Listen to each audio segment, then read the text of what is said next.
कार्यक्रमाचे अध्यक्ष पूज्य गुरुजन आणि येथे जमलेल्या माझ्या बालमित्रांनो, आज मी तुम्हाला क्रांतीज्योती सावित्रीबाई फुले यांच्याबद्दल 2 शब्द बोलणार आहे.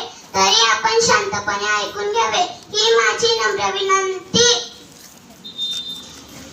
यत्र नार्यस्तु पूजते रमते तत्र देवताः, यत्रोतास्तु न पूजते सर्वास्त्रता फलाः क्रिया.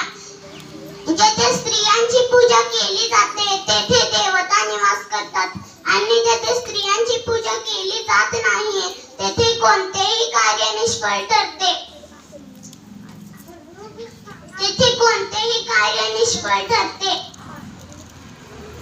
असे कोणी सांगितले तर आपल्याला आश्चर्य वाटेल, पण हे सत्य आहे. इतके मानाचे स्थान मिळूनही स्त्रीला शिकण्याचे अधिकार नव्हते. ती चूल व मूल यातच अडकून पडली होती.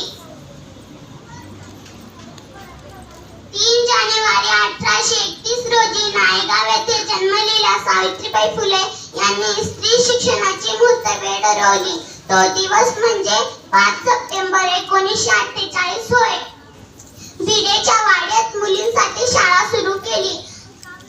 त्यांच्यावर लोक दगडफेक शेणफेक करत होते, तरीही त्या डगमगल्या नाहीत. जसे स्वराज्य हे प्रत्येक नागरिकाचे जन्मसिद्ध अधिकार आहे, अगदी तसेच शिक्षण हे प्रत्येक स्त्रीचे जन्मसिद्ध अधिकार आहे. हे मिळालेच पाहिजे. तेरे गिरने में तेरी हार नहीं, तेरी गिरने में तेरी हार नहीं, तू इंसान है अवतार नहीं, तू इंसान है अवतार नहीं. गिर उठ चल दौड़ और फिर भाग, क्योंकि जीवन संक्षिप्त है, इसका कोई सार नहीं, इसका कोई सार नहीं. मित्र हो, सामान्य माणूस स्वतःसाठी आपल्या परिवारासाठी जगतो, पण महापुरुषांचे जीवन समाजासाठी व देशासाठी समर्पित असते. मान अपमान अडथळे याला कुरवाळत न बसता ते सतत लोक कल्याणाचे महान कार्य करत असतात.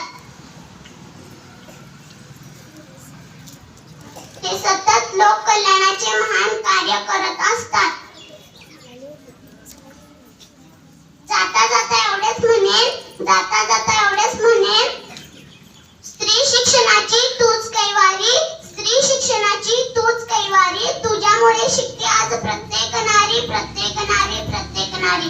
एवढे बोलून मी माझे भाषण संपवते. जय हिंद, जय भारत.